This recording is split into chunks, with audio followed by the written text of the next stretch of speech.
Hello friend, welcome to my YouTube channel A to Z info.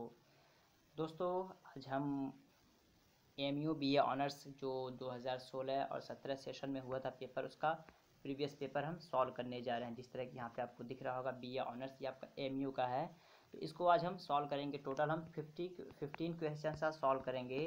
तो और अगर आपको चाहिएगा, इसलिए कि काफ़ी दोस्तों ने कहा कि सर एमयू का जो प्रीवियस पेपर सॉल्व कराइए, तो मैं सोचा कि सॉल्व करा दूँ। तो आज अभी हम टोटल 15 ही क्वेश्चंस करेंगे और इन क्वेश्चंस को आप as a model test paper लीजिएगा। क्या मॉडल टेस्ट पेपर के तौर पे कीजिएगा, ताकि आपको अंदाज़ा लगे कि आपकी तैयारी कैसे चल रही है। और अगर आपका परफॉर्मेंस अच्छा होगा तो क्योंकि पेपर्स जो बनते हैं इसी टाइप्स के बनेंगे। अगर प्रीवियस पेपर को आप नहीं देख रहे हैं तो आपके लिए समझ लीजिए काफ़ी दुश्वारी खड़ी हो सकती है। आप किसी भी एग्ज़ाम को देने जा रहे हैं तो आपके लिए बेटर यही होता है कि आप पहले उस एग्ज़ाम के प्रीवियस पेपर को देखें। 2, 4, 10 साल के प्रीवियस पेपर्स को देखने के बाद ओवरऑल एक आइडिया गेन करने के बाद आप प्रिपरेशन करें, तो आपकी प्रिपरेशन एक अच्छी हो जाती है और एक मतलब कह सकते हैं कि राइट डायरेक्शन में आप प्रिपरेशन करते हैं। आप बहुत ज़्यादा डाइवर्जेंट वे में प्रिपरेशन नहीं करते, जो आपका टारगेट होता है उसी के अकॉर्डिंग करते हैं। तो ये हम आज बीए ऑनर्स 2015-16 में जो हुआ था उसके कुछ 15 क्वेश्चंस करेंगे।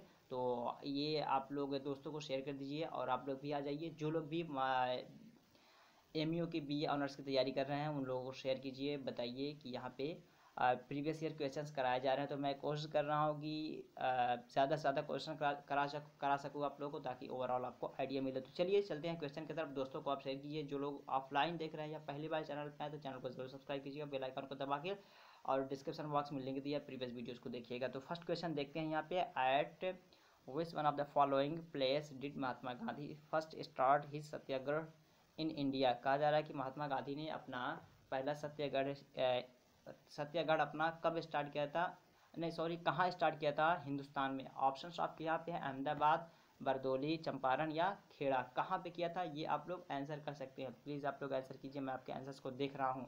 मैं थोड़ा सा रुक रहा हूँ, फिर उसके बाद मैं बता रहा हूँ। जो लोग ऑफलाइन देख रहे हैं वो लोग भी एक नोट पेन लेके बैठे हैं, नोट कॉपी ले लें, एक पेन लेके बैठे हैं, ताकि वो लोग भी अपना आंसर कर देना। और लास्ट में ज़रूर बताइए कि आउट ऑफ 15 आपके कितने करेक्ट हुए, ताकि मुझे पता चले कि हाँ ये पेपर करने की ज़रूरत है। तो बताइए आप लोग क्या इसका करेक्ट आंसर है, अहमदाबाद, बरदौली, चंपारण या खेड़ा। तो चलिए देख लेते हैं। सभी लोग आंसर करने की कोशिश कीजिए। फर्स्ट का जो राइट आंसर हो जाएगा आपका हो जाएगा ऑप्शन सी, चंपारण से। महात्मा गांधी ने अपना जो फर्स्ट सत्याग्रह स्टार्ट किया था वो कहाँ से, चंपारण से। ठीक है, यानी चंपारण में इन्होंने पहला शुरू किया था। ऑप्शन सी इसका बिल्कुल करेक्ट हो जाएगा। सेकंड देखते हैं। विच one of the following is not the official language of the United nation. ठीक है, ये आपका यूनाइटेड नेशन का जो इनमें से कौन सा लैंग्वेज नहीं है। ठीक है, यूनाइटेड नेशन में बहुत सारी लैंग्वेजेस हैं, उनमें से कौन सा एक नहीं है। जैसा अरबिक है, स्पेनिश है, हिंदी है या रशियन, कौन सा नहीं है ये बताना है। ये 3 है, एक नहीं है। Which one of them is that, you have to find out that.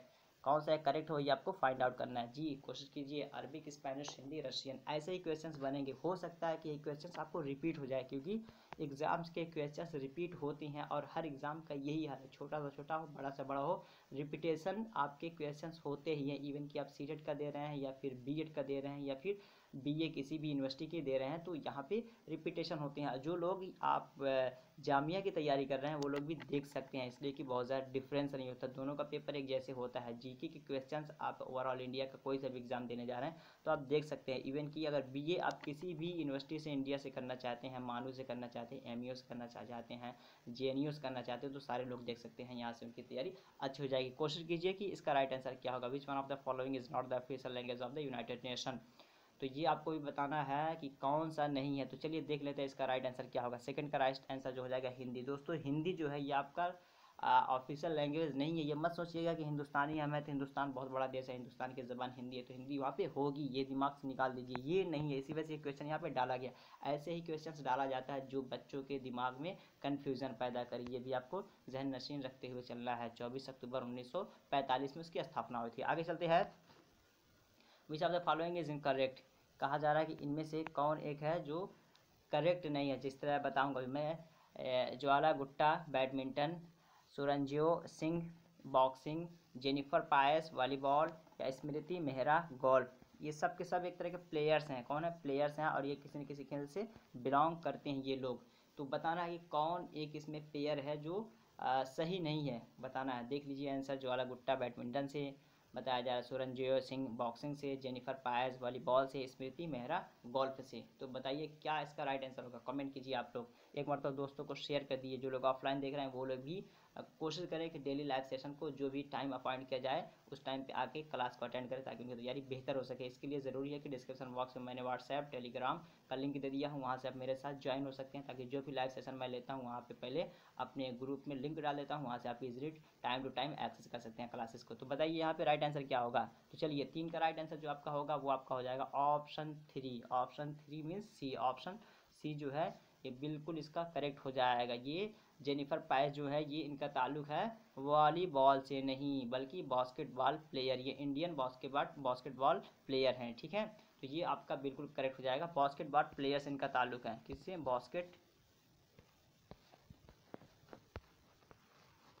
Basketball. तो ये आप ज़हन नशीन कर लीजिए, क्योंकि 3 तो करेक्ट है, 1 इनकरेक्ट है, तो ये आपको ताल्लुक किससे बिलोंग इनका है, तो ये बास्केटबॉल प्लेयर से। आगे देखते हैं 4 नंबर 4 में कहा जा रहा है Nobel prize is not given in the field of, ठीक है। 6 फील्ड्स में दिए जाते हैं, कौन एक है जिसमें नहीं दिया जाता? लिटरेचर में, इकोनॉमिक्स में, केमिस्ट्री में या मैथमेटिक्स में, किस में नहीं दिया जाता? आपको ये बताना है कि नोबेल प्राइज़ जो है इनमें से किस एक फील्ड में नहीं दिया जाता है, आपको ये बताना है। काफ़ी अच्छा क्वेश्चन है ये भी, एक तरह का जो आप लैंग्वेज वाला देखें कि यूनाइटेड नेशन में कौन सी ज़बान नहीं है, जैसे कि अरबी है, पर्सियन है, हिंदी है और रशियन दिया था, उसी तरह आपको इसमें भी दिया है। वहाँ भी कुछ स्पेसिफाइड लैंग्वेजेस हैं, यहाँ भी कुछ स्पेसिफाइड टॉपिक्स हैं जिसमें आपको नोबेल प्राइज़ दिया जाता है। किसमें नहीं दिया जाता कमेंट करना, आप कमेंट कीजिए, लिटरेचर, इकोनॉमिक्स, केमिस्ट्री या मैथमेटिक्स, जी कमेंट कीजिए। तो चलिए देख लेते हैं 4th का राइट आंसर क्या होगा। 4th का राइट आंसर आपका हो जाएगा मैथमेटिक्स। मैथमेटिक्स में आपको नोबेल प्राइज़ नहीं दिया जाता है, लिटरेचर में दिया जाता है, इकोनॉमिक्स में दिया जाता है, केमिस्ट्री में दिया जाता है, ठीक है, और अरबी के लिटरेचर में दिया जाता है। इसका मतलब लिटरेचर में जितना उन सवाल में दिया जाता है, सिवाय मैथमेटिक्स में, इल्म रियाजी में, गणित में नहीं दिया जाता है, ठीक है। Arrange the following states in the increasing order of area.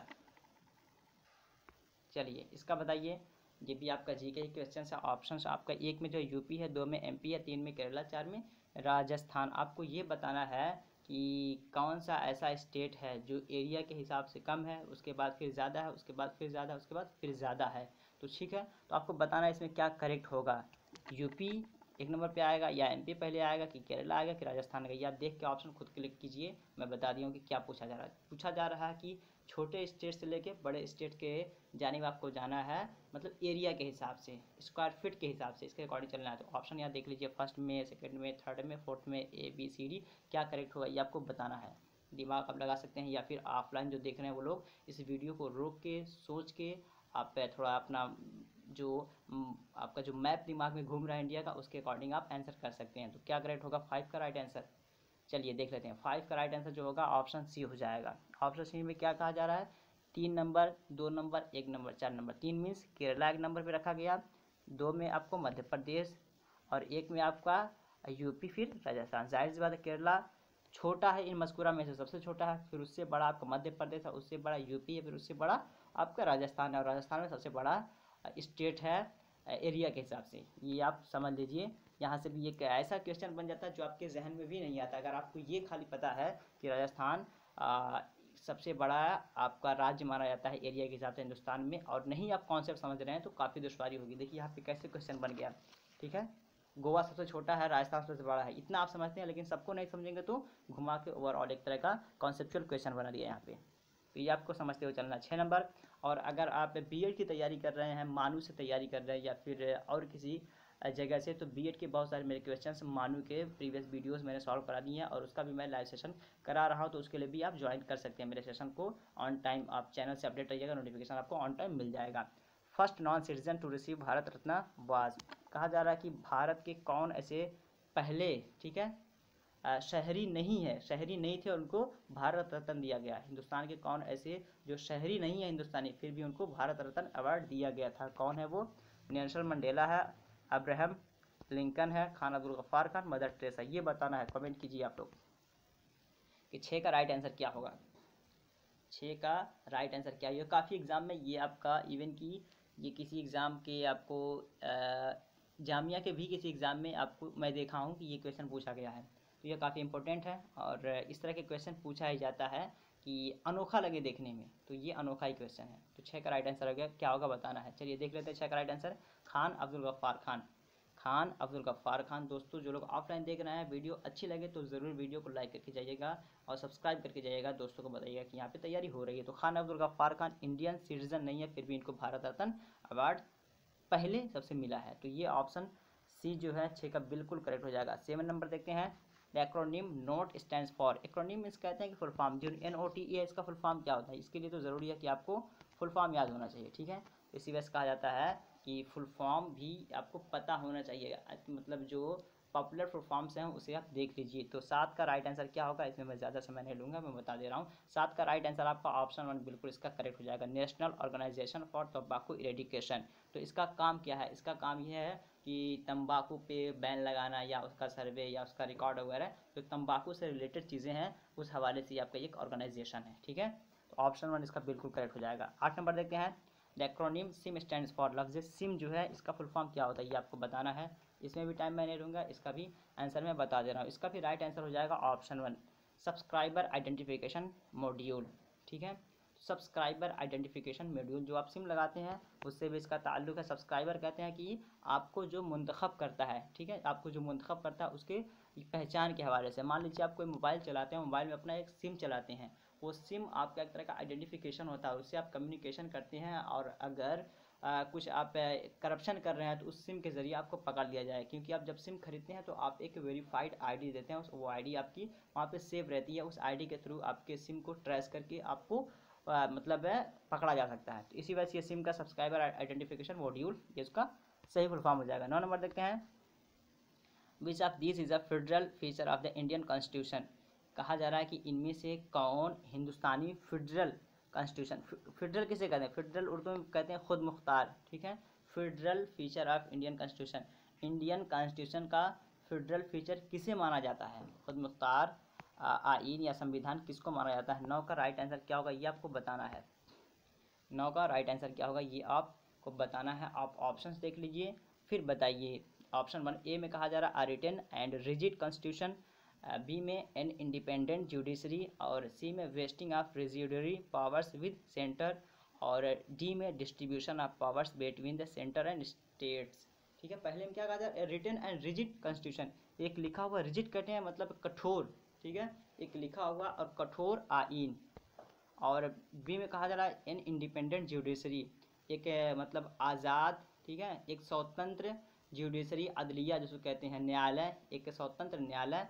और सी में कहा जा रहा है wasting residuary power with centres, मतलब सेंटर के साथ अपने पावर को तकसीम करना।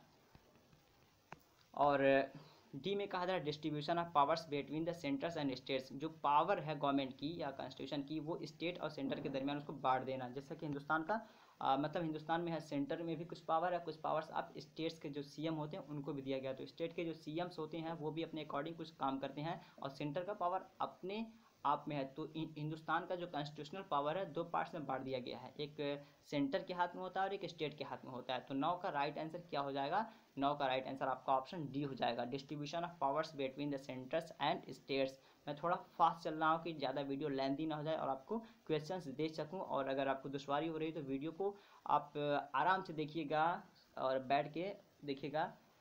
चलिए आगे देखते हैं। 10 नंबर, 10 में कहा जा रहा है which one of the following is the largest satellite in solar system, कह रहा है कि सोलर सिस्टम में सबसे बड़ा जो सैटेलाइट है वो कौन है। टाइटन है, और गैनीमेड है, यूरोपा है, ट्रिटन है, क्या है ये बताना है आपको। ऑप्शंस आपके दिए गए यहाँ पे, आप देख लीजिए फिर बताइए कि इसका राइट क्या होगा। कि सैटेलाइट में जो सोलर सिस्टम है सबसे बड़ा सैटेलाइट कौन सा है सोलर सिस्टम में, बताना है। 10 का राइट आंसर क्या होगा कमेंट कीजिए। चलिए 10 का राइट आंसर देख लेते हैं। ये गैनीमेड जो है ये आपका बिल्कुल करेक्ट हो जाएगा। गैनीमेड जो है, Ganymede is the largest satellite in solar system, तो ये गैनीमेड ये आपका बिल्कुल राइट आंसर हो जाएगा। आगे देखते हैं 11 number, who is the author of book conquest of self, एक किताब है कॉन्क्वेस्ट ऑफ सेल्फ, इसको कहते हैं कि स्वयं की विजय, स्वयं की विजय। इसको हिंदी में अगर तर्जमा आप करेंगे स्वयं की विजय, और उर्दू में अगर इसका तर्जमा आप करें कॉन्क्वेस्ट ऑफ सेल्फ मतलब खुद की जीत, खुद की जीत जो है, ये आपका उर्दू तर्जुमा होगा, लेकिन इंग्लिश में है तो उसको इंग्लिश ही में रखिए, किताब याद कर लीजिए, कॉन्क्वेस्ट ऑफ सेल्फ। ठीक है, कॉन्क्वेस्ट माने फतह करना, जीतना। ठीक है, और विजय होना, सेल्फ कहते हैं बेजात ही को, स्वयं को। तो बताइए ये बुक है, इसके राइटर कौन है? अरविंदो घोष है, एक में है रविन्द्रनाथ टैगोर है, सी में है महात्मा गांधी है, और डी में है एस राधा कृष्णन। तो कौन है ये बताना आपको, कमेंट कीजिए कि इसका राइट आंसर क्या होगा, 11 का राइट आंसर क्या होगा। तो चलिए देख लेते हैं, 11 का राइट आंसर आपका हो जाएगा महात्मा गांधी। तो 11 का सी बिल्कुल करेक्ट हो जाएगा कि Mahatma Gandhi has written the book conquest of self. ठीक है, मतलब एक तरह का कह सकते हैं कि सेल्फ इवेल्युएशन पे है, कि इंसान वो किताब को पढ़ के खुद अपना इवेल्युएशन करे, उसके बाद फिर दूसरों में देखे। तो ये सेल्फ इवेल्युएशन पे एक बुक है, स्पिरिचुअल बुक है। ठीक है, आगे देखते हैं 12 number. National income of India is complied by. National income of India जो मतलब हिंदुस्तान का जो आय है, ठीक है, आमदनी है, वो कंप्लाइड बाई किसके ज़रिया वो शामिल होता है? सेंट्रल स्टेटिस्टिक ऑर्गेनाइजेशन, बी में जो आपका है इंडियन स्टेटिस्टिक इंस्टीट्यूट, और सी में है फाइनेंस कमीशन, और डी में है एनडीसी। क्या इसका राइट आंसर होगा? 12 का राइट आंसर क्या आपको बताना है? तो 12 का मैं बता दूं कि इंडिया का जो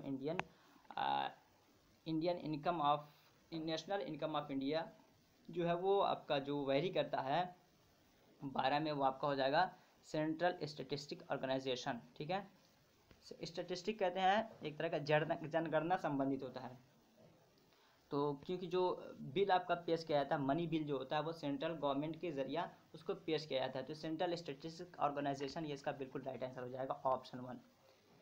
13 नंबर देखते हैं, रॉयल एक्ट एम्ड एट। कह रहा कि रॉयल एक्ट जो हुआ था उसका मेन मकसद क्या था, या किसके तहत या किसके अकॉर्डिंग ये किया गया था, किस काम के लिए? ऑप्शन आपके यहाँ पे है compulsory economic support to war efforts, 2 में है imprisonment without trial and summary procedures of trial, C में है suppression of the Khilafat movement, D में है imposition restriction on freedom of the press. किसके हवाले से हुआ था, किस लिए हुआ था, reason, what is the reason behind Rowlatt act.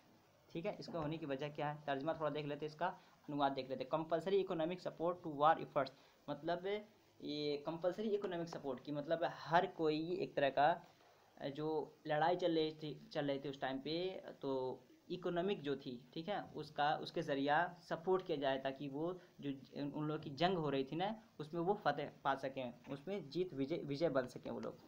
B में कहा जा रहा है इम्प्रिजनमेंट विदाउट ट्रायल, मतलब किसी को भी बगैर किसी कंप्लेन के या बगैर किसी वारंट को किसी को जेल में बंद कर देना। सी में कहा जा रहा है सप्रेशन ऑफ खिलाफत मोमेंट, कि खिलाफत मोमेंट को ख़त्म करने के लिए। डी में कहा जा रहा है imprison of restriction of freedom of the press, मतलब इम्पोजिशन ऑफ रिस्ट्रिक्शन, मतलब फ्रीडम ऑफ प्रेस, छापने की जो आज़ादी थी, लोग लिख रहे थे ब्रिटिश गवर्नमेंट के अगेंस्ट में, और उनके बारे में लोगों को अवेयर कर रहे थे, उसको बंद करने के लिए, कि लोग ब्रिटिश के बारे में ना लिख सकें और लोगों को अवेयर ना कर पाएँ, उसको बंद करने के लिए ये चलाया गया था रिवोल्ट एक्ट। तो क्या इसका राइट आंसर होगा, आपको बताना है 13 का। तो 13 का देख लेते हैं, 13 का राइट आंसर आपका हो जाएगा सी। क्या मतलब? सप्रेशन ऑफ द खिलाफत मोमेंट, खिलाफत मोमेंट के खिलाफ ये चलाया गया था, बिल्कुल सी इसका राइट आंसर हो जाएगा। आगे देखते हैं 14 नंबर। 14 नंबर में क्या कहा जा रहा है? Who is the author of the book, ठीक है, India a million mutinies now. एक बुक है India a million mutinies now, एक किताब है ये, इसके राइटर कौन है ये बताना है आपको। वी.एस. नैपाल, मुल्कराज आनंद, निराद, सी चौधरी, अमिताभ घोष। तो क्या इसका राइट आंसर होगा, आपको ये बताना है। इसका राइट आंसर क्या होगा 14 का, ये आपको बताना है। देख लीजिए यहाँ पे जो ऑप्शन दिए गए हैं उसके अकॉर्डिंग आपको आंसर करना है। 14 का क्या होगा, कमेंट कीजिए जल्दी जल्दी आप लोग। 14 का राइट आंसर क्या होगा? तो चलिए 14 का राइट आंसर हो जाएगा वी.एस. नैपोल, इसके राइटर हैं। ठीक है, इंडिया अ मिलियन म्यूनिटी नाउ, ये वी.एस. नैपोल इसके राइटर है। प्लीज़ इन क्वेश्चंस को याद कर लीजिए, हो सकता है क्वेश्चंस आपके रिपीट हो जाए वहाँ पे, तो आपको दुश्वारी हो जाएगी अगर आप नहीं पढ़े रहेंगे। अगला देखते हैं, इंडस रिवर ओरिजिनेट्स इन। इंडस रिवर जो है, ठीक है, इंडस जो रिवर है वो कहाँ से निकलती है, आपको ये बताना है। आपके ऑप्शन यहाँ पे किन्नौर है, लद्दाख है, नेपाल है या तिब्बत। तो कहाँ से निकलती है आपको बताना है। अगर आपको पता है तो आंसर कीजिए। तो इंडस रिवर वर्जिनेट्स इन कहाँ से निकलती है, किन्नौर, लद्दाख, नेपाल या तिब्बत। तो बताइए क्या इसका राइट आंसर होगा। तो चलिए इसका राइट आंसर आपका तिब्बत हो जाएगा, तिब्बत ये इसका बिल्कुल राइट आंसर हो जाएगा, जो कि आपके ऑप्शन डी में दिया हुआ है। तो ऑप्शन डी इसका बिल्कुल राइट आंसर हो जाएगा। तो दोस्तों आज इसी पे मतलब फिर ख़त्म करते हैं, फिर नेक्स्ट सेशन लेके आएंगे। अगर आपको लग रहा है कि सेशन और होना चाहिए, पूरा वीडियो और प्रीवियस वीडियोस को कराया जाए ताकि आइडिया मिले, तो आप लोग कमेंट कीजिए और मेरे चैनल को सब्सक्राइब करके चैनल से ज्वाइन हो जाइए टेलीग्राम पे, व्हाट्सएप पे, ताकि वहाँ पे नोटिफिकेशन आपको मिल सके। तो चलिए फिर मिलते हैं नेक्स्ट वीडियो में, तब तक के लिए have a nice day, have a good day, goodbye, that's all, thank you.